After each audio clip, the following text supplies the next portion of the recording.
Welcome to Real Estate Coaching Radio, starring award-winning real estate coaches and #1 international best-selling authors, Tim and Julie Harris. This is the #1 daily radio show for realtors looking for a no BS, authentic, real-time coaching experience. What's really working in today's market, how to generate more leads, make more money, and have more time for what you love in your life. And now your hosts, Tim and Julie Harris. So, Julie, I've got a really big announcement. What is that? A big announcement for me and the 14 other people who are listening to the podcast that care. Oh, this has to be something about a car or something. No, What? close. A lot of cars. Formula One race weekend. Oh, yes, in Austin. That's right. So this is the U.S. Grand Prix. That's right. If you guys have never, a lot of people, I've been really pleasantly surprised the number of people that have come to discover Formula One, which is my #1 by far. Yeah. And you too. Sure. I started watching Formula it's One fun. back in the late '80s. Back when, as a matter of fact, right here by my our little studio, hanging in the wall, is a picture of Ayrton Senna. So just to give you guys an idea of how far down the nerd spectrum we are. Yes. But yes, so that's this weekend, and it's going to be on TV and the whole thing. So if you watch the Netflix special about Formula One, or if you haven't watched it, a lot of people discovered Formula One just in the last 24 months because of that Netflix series. But definitely watch the U.S. Grand Prix. Formula One is extremely interesting from so many different facets. Obviously the racing aspect, the sport aspect, but really Formula One it's almost like if you want to know what's really going to happen next, and not just, I was going to say automotive engineering, but engineering on a whole. If you want to see what is going to happen in the next 10 to 20 years as far as technology, how people are going to be viewing transport, it always happens first in Formula One. That's where hybrids started originally, and then just the whole technological revolution. And I don't want to bore all of you because, like I said, there's probably 16 or 17 of you that care. But if you want to develop a new obsession and you're automotively inclined, I would strongly suggest you watch Formula One this weekend. Well, and you're right. It's fascinating from a lot of different perspectives. I like the people aspect because this is a global sport. Well, that was actually something I should have said, right? Yeah, I mean, they literally race all over the world. I think it's interesting from a logistics perspective that they can get things up and running within a week with all the different trucks and the mechanics and They actually have their own. people. They fly. Most of the teams fly all their gear using FedEx. And so FedEx has a army. I don't even know it would be an army. It would be just a battalion, basically, Division of for them. 747s and jets that they are custom to take all the Formula One teams and fly from one. It's crazy. But you actually touched on, I think, one of the other things you and I really enjoy about it is the fact that it's a global sport. And it's sometimes every weekend they're in a different area, but sometimes it's every 2 weekends. But a different area, not just the United States, but of the world. Yeah. And so you'll see them go from Bahrain to over to Singapore to then they'll be down in Australia. I mean, they don't go in that order, but you guys get the idea. So it started out as a European sport, but now it's a global sport. And so you get to see, and Julie and I have been to a lot of races around the world. And when you go to these different places, you get to see essentially the different cultures, and just it's fascinating. Well, even the award ceremonies can be very different. Yeah. Like who's awarding and what the trophies look like, and then just the physics of the whole thing and the engineering is really fascinating. So even if you just dabble in it a little bit and catch a race or two, I think the Austin Grand Prix this weekend is a really good sampler because it's such a fun race. Well, like in Russia, when the Russian Grand Prix, it was like Putin that was handing out the trophies, Crazy, right? And then in Monaco, it's the royalty. The royal family was giving out the trophies, and here in the United States, I think it's going to be Matthew McConaughey. That's awesome. I mean, it's just weird. The whole thing is incredible to watch, but it is something fun. to expand your horizons with. It's basically a big traveling circus. But yeah, so if you're looking for something to do on Sunday, definitely watch that. It's taking place in Austin, and Julie, I think I mentioned to you, they are going to have another Formula One race in the United States in Miami. Awesome. And I hear tale that they're also thinking about bringing another one to New York City. Yeah, well, we'll definitely Like get all those. New York City, not upstate. So it'll be kind of like a Monaco-esque city around race. the buildings. Those are different. Yeah, incredible. All right, well, there you go. There's your homework assignment for expanding your horizons. And we are talking about manners. We are talking, and Julie was motivated to create this because... Well, because we have lots of questions coming from you guys. In real estate, you're expected to either handshake, fist bump, hug past clients. What are you supposed to do? What about open house etiquette? What about, Zoom calls or live listing presentations? Vaccine questions, when is it appropriate? Should you talk about that at all? to mask or not mask. There's all of these things that are touching on a new world of etiquette that we haven't really had to think about. Well, people have And forgotten then about old it. school stuff too. Well, it is old school stuff, but it's part of that whole je ne sais quoi, right? That whole what makes that person special. And we talk about, give you guys the example. Everyone wants to be the person in the room that sort of has that bright light that everyone's gravitated towards. You guys are, maybe you've never consciously thought about why you're attracted to certain people, but they have a certain quality, thus the je ne sais quoi, that you can't quite put your finger on. Well, Julie and I have thought about what those qualities are for the last 20 or 30 years, and we talk about them frequently on this podcast. It's all the things we talk about in our book, Harris Rules, but the number one thing that it is communication. Definitely. Your ability to ask questions. We, coach you guys in the Ford script and other techniques to get people to want to converse with you. You can make so many more friends no matter what their income is, what their race is, what their educational level, if you just learn to basically learn a few relatively basic skills. But one of the biggest one truly is your manners. It is. And, that's how people judge you, maybe consciously sometimes and subconsciously other times, where somebody might meet with you. And if you screw up some of these basic things, they're not always going to say, well, it was because they had a terrible handshake or whatever. They're going to say, I just didn't really hit it off. I just didn't really feel it. These are the tiny, tiny little course corrective things that if you do them gives you a unfair advantage, not just in the workplace, but in life in general. This is very true. And this stuff does matter. And I think, I've been reading a lot of articles about how, people have noticed and studied that, not that we're totally post-COVID yet, but because of lockdowns and because people were basement dwellers for a while, we kind of got away from some of these basic manners. So I wanted to bring that back one manner at a time. Some of these are really simple. So let's jump back in. If you missed yesterday's podcast, we did 16 points. And remember, our notes are always posted on timandjulieharris.com. Sometimes they don't make it over to iTunes and Stitcher and Spotify. They'll edit our notes so only maybe 2 or 3 points appear. Make sure you go over to timandjulieharris.com, and if you want to use these points for your own presentations, that's great. That's the reason we put that content up, because a lot of you guys need content for your team meetings, your office meetings, or maybe you're even trying to start your own podcast. We did do a series on how to start your own podcast, and this would be something fun for you to talk about as well. Especially if you have somebody that's going to be, like if you're doing a guest-based podcast, you and the other person, like Julie and I do, can kind of bounce off each other. But I'll tell you something else. It's very fascinating to me. Some of the comments we had on this podcast we started yesterday is depending on their age, and it definitely is a generational thing, the expectations for manners has completely changed. And people, you and I are, we're 5 decades old.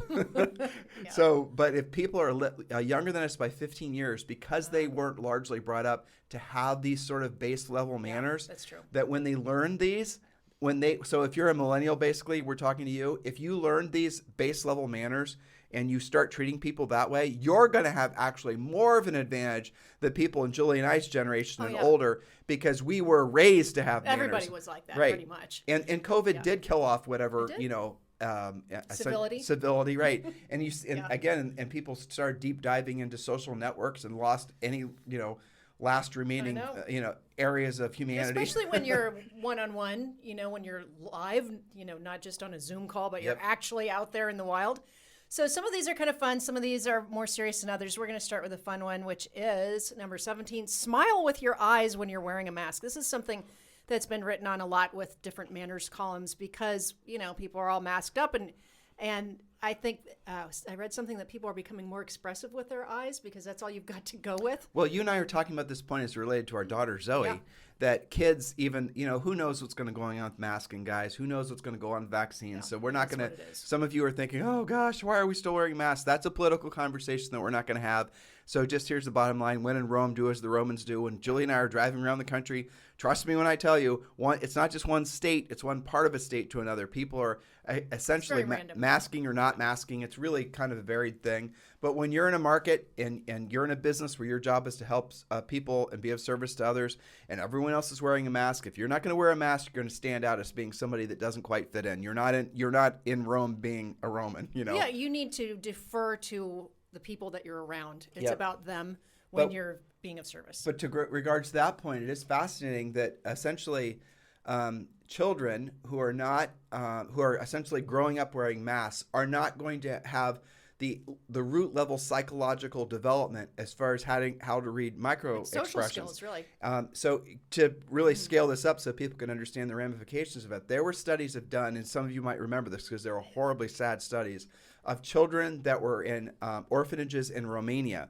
And because they had no interaction, for the most part, they were just abandoned. They had no interaction with maybe just one nurse per day. When those children became adults, they were completely dysfunctional and could never relate to other people because they didn't form that type of ability to communicate. And this is what's happening a lot with all this masking, is these little kids like Zoe's age and younger and even older, they're going to skip, or they're going to miss out on what's going to be a very necessary part of, development. They're not going to have they're not going to grow up with that. So all of us parents out there, we're going to have to think about how we're going to replace that. And frankly, it's watching TV sometimes, or it's basically, going places where other kids are not masked. We're going to need to fill that cup for our children, so the next generation doesn't have some sort of strange dysfunction. It's really interesting to study.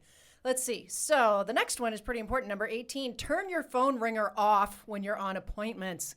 Don't keep checking it even if you turn it off, because that's the next thing you're going to do.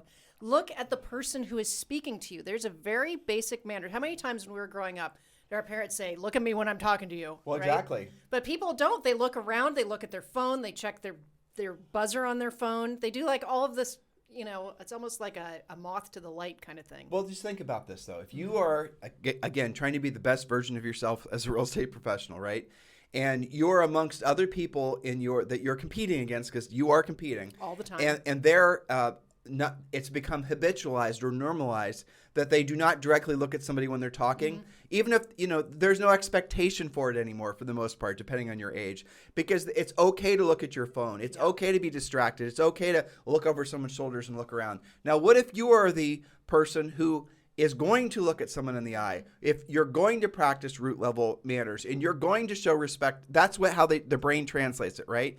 If I'm talking to Julie, as I am right now, and I'm looking around, she's thinking I'm thinking about something else, or I'm distracted. Not focused on me. Right, but I'm looking at her. That's connecting at a higher level that people that you're competing against, if they're checking their phones while they're talking to someone on a listing appointment or whatever, again, the consumer's brain is going to say, I like this person more. They have something special that this other person doesn't have. They cared about me. Right. These are the tiny little things that make it so you get the listing.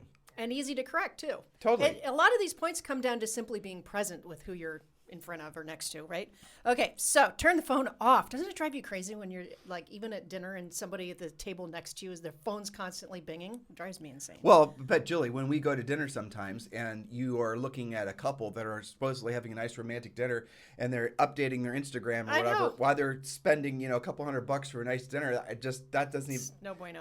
It's strange. It's weird. Bizarre. It does, but it is unfortunately becoming kind of normal. But what are you telling somebody when you're with them and you're checking your phone while you're with them? Aren't you telling you're not them, really with them? Right, you're telling them that you are boring, you're not as important as somebody that might be liking some tweet. You're sending all kinds of mixed messages to them, whether they're consciously receiving it as a little bit of a put down, but they are definitely receiving it subconsciously as you're not fully engaged. You don't see them as important enough for you to be completely present with them at that very moment. Again, if you guys stop doing stuff like that, as you will see the accumulation effect as you then start developing the reputation of somebody that has something little quite extra. I can't quite put my finger on it. This person's a little bit special because when I'm around them, they are making me engaged. Exactly. They're focused. Some of our FBI friends were talking about. Julie, put that in context. No. We're talking about parents on playgrounds looking at their phones. You said something funny. You didn't realize FBI it. Friends. Some of our FBI friends.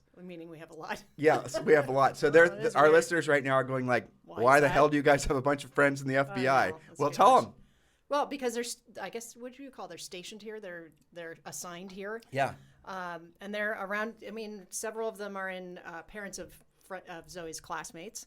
And they're assigned here for different missions. The one that I'm talking about investigates child abduction and abuse and neglect and stuff. And the reason I brought her up is because they talk about how they study parents that are supposed to be like watching their little kids on the playground, and one of the tests that they do to see how much parents are paying attention is they'll run these. basically mock kidnappings. Right. So the kid's coming down the slide, the mom or dad's on their phone, not paying attention, and how long does it take for them to notice their kid's missing? Right? So it's not just with adult conversations to be present. It's also around your kids. Well, so you're now touching on. So we do have some friends, and their last names actually are Harris, that are both FBI agents, so they're both married. So, if Julie and I were badasses, we'd be them, but we're not. We're not. So, we just have badass friends. But that's right, we do. Yeah. Which, speaking of which, did I tell you next week we're interviewing two Navy SEALs? Not one, but two Navy SEAls. Two Navy SEAls awesome. on this podcast, and we've got Peter Love it. Schiff on the podcast next week too. Yeah, exciting week. It is. It's gonna be a lot of work. So, with regards to the FBI folks, you and I were having drinks with them, and they were telling us about how they have watched. The FBI has watched in videos above playgrounds as moms or dads or whatever will be sitting on their phones, and the predators who are literally trying to kidnap their kids are watching the parents to see when the parents are on their phones, and then distracting the kids. And they just do it just like that, and it is so fast. That's what really was horrible. incredible. But these predator types are so damn fast at snatching children. That's right. And people, because they're not present, because they're on their damn phones, have made it so easy. So these predators go to the playgrounds. They act like they're parents. So they act like they're there to pick up a kid or whatever. And they are indeed there to pick up a kid, but not a kid that is theirs. Yeah. Yeah. So put your phone down. Put your damn phone down. Good exactly. Yes. All right. So, and it's okay to leave a message. You've all heard them before. If you're, calling and you're hitting my voicemail, leave me a good phone number where I can call you back when I'm not in an appointment. Hey, I'm going to go on another tangent. Yes. Okay. So tangent warning. Well, it's not a bad one though. Okay. The cool thing that's happening right now in technology, which I'm really excited about, and I'm excited about for a selfish reason primarily, because I don't have to wear glasses all the time, but I do wear glasses all the time for reasons I don't need to get into. Yep. But the phone is your cell phone Interface. is obviously a partition. It's a wall between you and everything else that's around you. But this new technology that's coming out. So I mean, just think of that. It's what you're holding, like a 6-inch. You're holding a 6-inch partition that's separating you and the person that you're supposed to be with. Well, their Facebook last week or 2 weeks ago, and also Apple, they're coming out. Facebook did last week in conjunction with Ray-Ban. They're called Ray-Ban Stories. You guys ought to Google these. They're badass. And then Apple's coming out with something called Apple Glass. They're glasses that look like normal glasses, but they're going to have full interface in them that all the normal things you'd be doing on your iPhone or your Android device are going to be integrated with your glasses. And that includes the camera. That includes being able to take pictures. That includes being able to listen to podcasts. Cool. And if the rumors about the Apple glasses are true, it also is going to enable you to see through the lenses. You're going to be able to pull up different things that would normally require you to look at the phone. It'll read you your emails, read you your text. You can send audio text back, which, by the way, on the iPhone, audio text works fantastic. Just do a little recording. So all these things are coming to glasses. And the reason I like them, aside from the fact that I wear glasses and it's not, everyone else is going to be wearing glasses soon is what I'm saying. I mean, think about that. But think about that from a fashion perspective. I know. It's the glasses companies are what we should all invest in. No doubt. But like Ray-Ban. What is that one? Lumina is not who owns a Ray-Ban? It's not American anymore. It's owned by an Italian company. Yeah, I know. Like Lumica. Luminex or something like that. But anyway, so everyone, the new fashion trend, listen, you've heard it here first. Everybody is going to be wearing glasses, even if they don't need a prescription. They're going to be wearing all kinds of different glasses, and phones in themselves are going to start becoming obsolete, replaced by these wearables. That's going to be really interesting to watch. It's going to be incredible, but this is going to remove that partition. That's the reason I'm excited about it. Yeah, that because extra distraction. You're going to be wearing glasses. You and I are going to be talking to somebody. And you then can basically do all the things that would normally distract you are not going to distract you. You're not going to look away. You're going to be looking through your lenses. I wonder whether it's going to be weird looking somebody in the eye if you can tell that their eyes are manipulating their glasses to do what they want to do. I don't know. So what Julie's saying is how the Apple Glass are supposedly going to work. You're going to be able to. There's going to be a little fonts, or not fonts, but little icons, right? That'll appear in places, but only you can see them. They'll only be reflected in, they won't be reflected out. So the person you're looking at won't be able to see that you're what looking you're up to. that you know that you're thinking that you're watching a YouTube video up in the corner of your eye. You know, they won't be able to necessarily see that. But look, think about it from a perspective of a real estate agent. This to me is going to be really good for a whole bunch of reasons. First of all, they're going to think about the mass explosion, good and bad. I mean, this is definitely good and bad, of people doing video. Oh, yeah. Think how much easier it's going to be for people to start creating video content. And it's going to be easier for them to take pictures. It's going to be easier for them to start essentially fully integrating into all these different forms of mass media and communication. I think that's really amazing. It sounds pretty interesting. But your I'll mind be can cautiously optimistic. well, exactly, because there'll be a lot of people that abuse Better it turn too. that crap off while you're driving. Yeah, well, you won't turn it off while you're driving. But honestly, I'd rather have someone looking through glasses, looking at the road, and interact. Then looking at their phone. And then looking That's at their true. damn phones and texting. Yeah, I'm with you. All right, so let's see. Turn your phone off when you're on appointments. But All leave right. your glasses on. Leave your glasses on, yeah. Okay, number 19 is easy. Hold the door for the person behind you, man or woman. That's just polite. I did have two ladies in San Francisco that basically said well, I could get the door myself, honey. Actually, I didn't even say honey. But when I was in San Francisco, so again, that's going to be one of those things. When in that's Rome, them, that's not you. when in Rome, do as the Romans do. You know, Exactly. whereas in Texas, if you don't open the door for a lady, She'll shoot you. she'll shoot you. I mean, you know. Yeah. Number 20, watch your body language. Don't cross all your limbs, arms and legs, and expect for somebody to respond favorably to you. That is a subconsciously closing off of the relationship. So watch your own body language and also watch other people's body language. You know, one of the things that we learned with a listing presentation is when somebody pushes themselves back from the desk and crosses their arms, you're kind of losing them. So you want to watch yourself, but also who you're presenting to. And don't overanalyze this and go down the NLP rabbit hole, No, because you'll just never little tells. return. Right. Exactly. All right, number 21, cough or sneeze into your arm.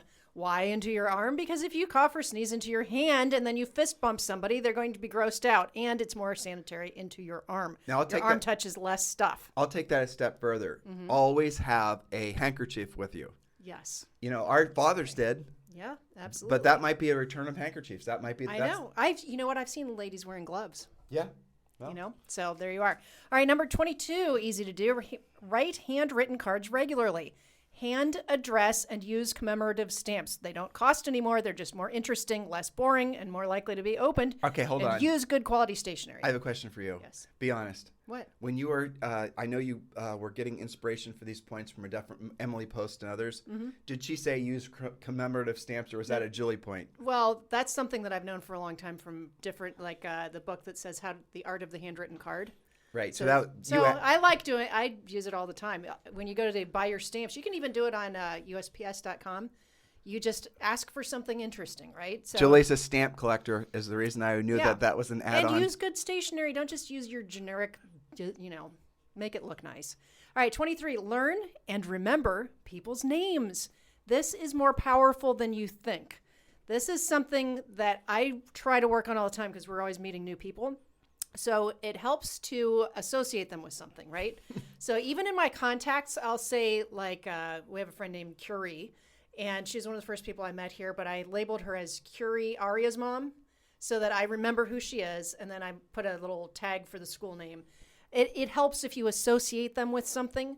It might be, I don't know, Tim with the red car, just to help jog your memory. So try to remember people's names, their kids' names. I'm way easier with dogs' names for some reason. Well, people know us as Zoe's parents. We hear I that know. a lot. Yeah, well. They don't even know our names. guess We're Zoe's more Zoe's parents. memorable. We've been out in public here, and obviously when we're walking around taking Zoe someplace, and people will say hi to Zoe, and they don't even know who we are. I know. She did it to her friend Maverick this morning when she saw Matt. Oh yeah. She goes, "Oh, that's Maverick's dad." I think that's how they identify all of us. All right. So, number 24. This is something people can be awkward about. Take a compliment well. Don't be weird about it. Your scripts are, "Oh, you're so kind to say that," or "What a lovely thing to say." Don't backtrack. Don't be weird about it. Don't make them feel uncomfortable because they complimented you. So get better at that. That's an easy little manner. Why are people, and I have this problem sometimes too, why are people sometimes hesitant to take a compliment or receive a gift? I'm not sure why that is. I guess that it just, I think subconsciously makes you perhaps feel indebted of reciprocity, or sometimes it takes you by surprise and you just don't know what to say. I think it's that. Yeah. So, but you just need scripts like everything else in life. So you can say, you're so kind, so, thanks very much. I watch how people handle that on the going into and out of podcast interviews, because people who are interviewed a lot have a fairly well-polished compliment receptor, if that makes sense. Okay. Well, the other thing is if somebody gives you a compliment, you say thank you, but then what happens after that, there's always this little awkward void. Yeah. Where you don't necessarily have to, and I think that's what causes people to be taken by surprise and not know what to say. And they don't, frankly, most people nowadays, because most people don't really have, they're not overtly thinking about manners and whatnot. They don't give compliments to other people. So when you receive one, you're just not. You're weirded out by it. You're weirded out about it, and you're thinking that person's trying to manipulate you somehow. But people are oftentimes going to be wanting to show, especially going into the holidays. Don't be surprised if people do give you compliments. Ladies are a lot easier to give, the ladies give compliments to each other all the time.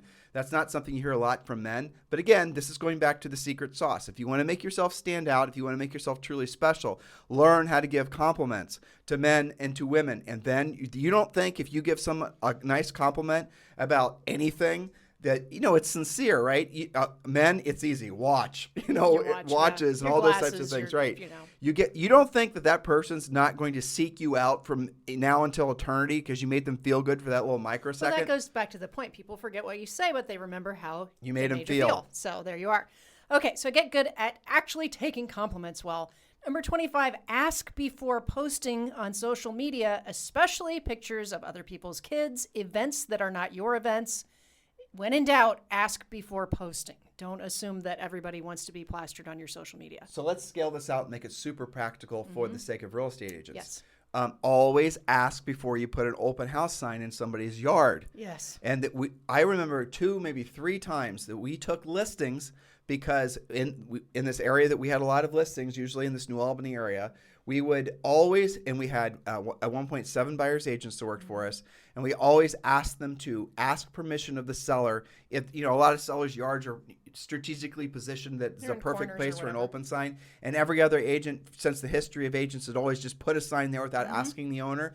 Well, when you go up and you ask the owner, I promise you they're going to remember that. And I remember personally having done that, where they'd say, I can't believe you asked. Everyone just does it every Sunday. Right. And then Julie and I can remember at least 2 or 3 listings that in the future, those people that we had asked, they listed their house with us just because we knocked on their door and asked permission. I absolutely remember that. And, up until the point where you asked permission, it had probably been a real bone of contention with them. They were kind of pissy about it. You could tell. Yeah, and then you made that all go away. So it's all good. All right, we have point number 26. Watch your truck driver potty mouth. Not everyone is okay throwing swear words around. There are some people where it's actually against their religion or against their ethos, whatever. Err on the side of not being a potty mouth. It's not good. All right, number 27. Dress a notch better than everyone you're with. Flip-flops are not real shoes unless you are in the shower or at the beach live in Puerto Rico doing a podcast. We're both wearing flip-flops. But it's 93 degrees out, so we get to get away with a little bit more. But I certainly wouldn't wear them to a listing presentation. Well, but this is a really important point. Yes. We're talking about flip-flops. Tom Ford, the designer, says that dressing well is a form of good manners. So again, you want to have an unfair advantage in the marketplace. Wherever you go, when you're out in the public, so if you're a real estate agent and you expect to be successful, you are by nature, you have to start acting and thinking like you're a public person, because people are going to be valuing you and evaluating you based on how you look first. Now think about this. It only makes sense. If you have a storefront and you're trying to sell pies, it's Bob's Pie Store. Obviously, the storefront's going to have to look great. Otherwise, people are never going to want to go in. And when they go in, then they're going to have the experience even better be even multiplied in the positive way. But if the storefront itself looks like crap, you can imagine, you visualize a horrible looking store and it says Bob's Pies, not only is nobody ever going to go into Bob's Pies, but people are going to assume the dude named Bob who owns Bob's Pies is completely out to lunch. Mm-hmm. Now, you don't have a storefront, real estate agents, because really it's a virtual business anymore. You sure as hell don't need an office. So when you are walking around looking like you're some disheveled old building that no one's going to ever want to consider doing business within, that is how you look. That is the perception that people have when you don't make a point of dressing a notch better. Dressing a notch better in every single environment you ever find yourself in. It doesn't even matter if everyone's wearing sweatpants and whatever. wear nice sweatpants, Yeah, make an effort. So People notice. whatever the norm is for your marketplace, take it a notch up. There's no place in the United States outside of maybe Manhattan where people wear suits and ties anymore. But if you were to wear a sports jacket and a nice shirt and everyone else is wearing t-shirts, you instantly have set yourself apart. So dressing nice. Now, again, we can drill down on dressing nice. Well, we do in the book. Yeah, read our book, Harris Rules, guys, because we spent a lot of time. Very specific. Yep, we actually did a shocking amount of research on the whole dressing nice thing because it was interesting. Yeah. But you don't have to spend a lot of money to look really nice. You can buy off the rack stuff. And when Julie and I got into real estate, we bought used stuff. We went to thrift shops and consignment. You can do that, save a bunch of money, and get it tailored so Exactly. it actually fits you. That Right. looks a lot better. And that should have been a little mini dressing point. Make sure your clothes fit you and don't walk around, looking disheveled or And untucked. again, read the book Harris Rules. It's on Amazon, Barnes and Noble. It's everywhere. It is. It's on its third or fourth reorder. So go ahead and get Harris Rules. It's also available at Audible. You can download it right now and listen to it over the weekend. Exactly. Okay, number 28. This is easy to fix. Don't stand in doorways or in the middle of the grocery aisle. Don't just go in. I sometimes do this when I go into a store I like, and I kind of stall out because I'm like stunned. But don't stand in doorways or in the middle of the grocery aisle. That just, is bad manners. All right, number 29, always accept hand sanitizer when somebody offers. Otherwise, you're saying you're okay spreading your germs. Doesn't matter whether you want to or not. If they're offering it, they're showing you that they're sensitive to that. Take the Sandy. And again, don't make it into a political thing, but this actually, you can expand on this point. When you go on a listing appointment, and again, this is part of our coaching program, and they're always going to offer you something because, honestly, depending on the generation, they may have manners. Always say yes. It doesn't mean you have to consume it. Even if it's a glass of water. Right? We went to listing appointments before. Where it's a listing appointment. We're coming over to talk to you about selling your house, Mr. Seller. And they made dinner. I know. I totally remember that. Yeah, that's going to happen. You know what you're going to do? You're going to eat dinner. You're going to enjoy the hell out of the buttered squash, disgustingness. Their casseroles. And you're going to ask for a second serving because chances are you're going to list the house and it's going to be worth 12 or 15 grand. And you never know, it actually might taste good. Well, I mean, there are a lot of people that food is very communal for them. Yep. And it's very amiable and it's giving, and you're better to err on the side of saying yes, please, even if you just say I just had dinner, I'll just try a taste. You and I are on we self-restricted diets, right? Yeah. We're generally speaking low carb. Yeah. And when we are in environments High caffeine. Right, high caffeine, and we're in environments where people offer us something that's absolutely not in our normal diet.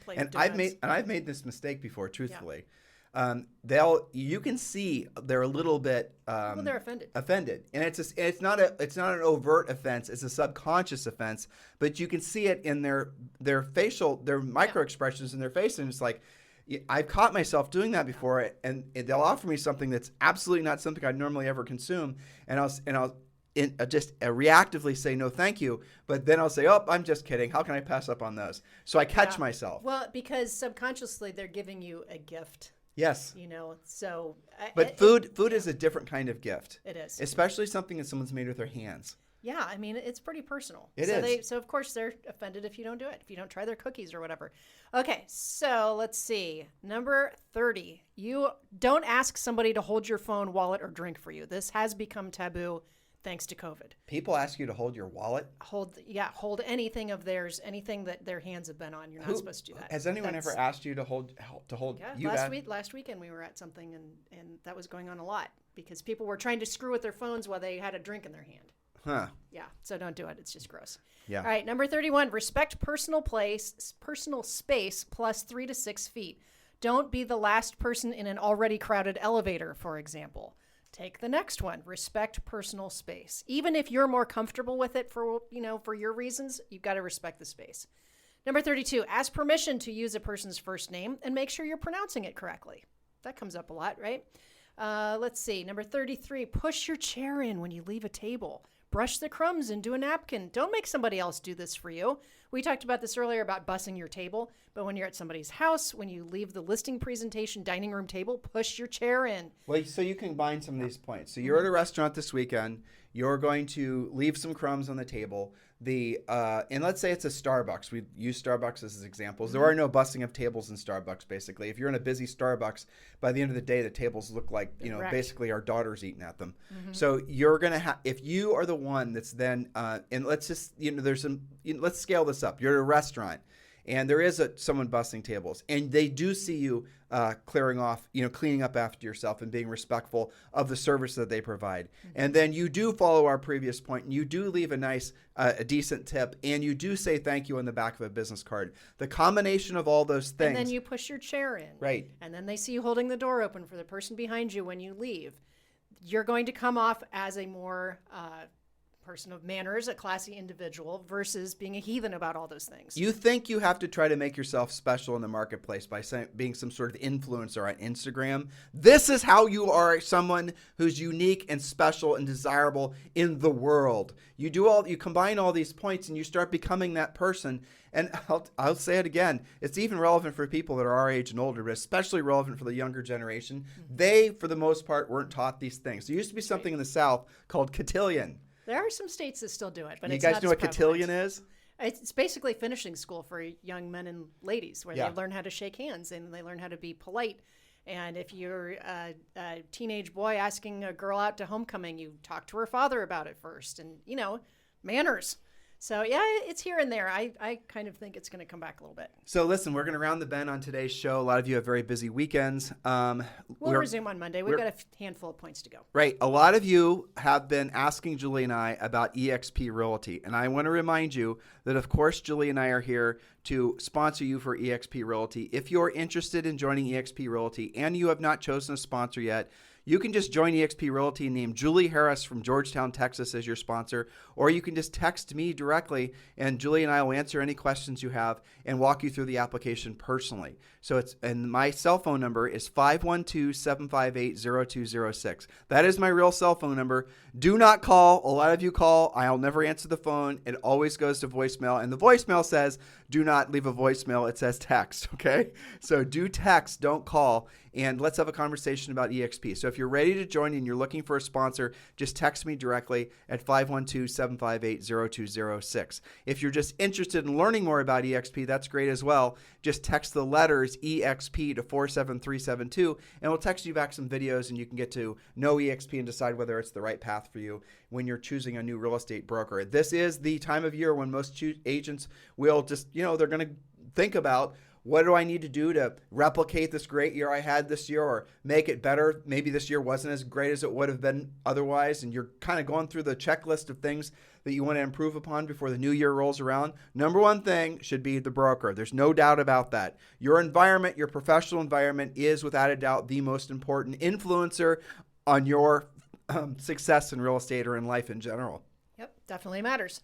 So, yes, you have lots of homework. Put a check mark next to the things that you do really well that we've talked about, and maybe write some notes to yourself, remind yourself about the stuff that you want to improve on, and practice it this weekend. You guys have a fantastic day. We'll talk with you on the show on Monday. This podcast is a part of the C-Suite Radio Network.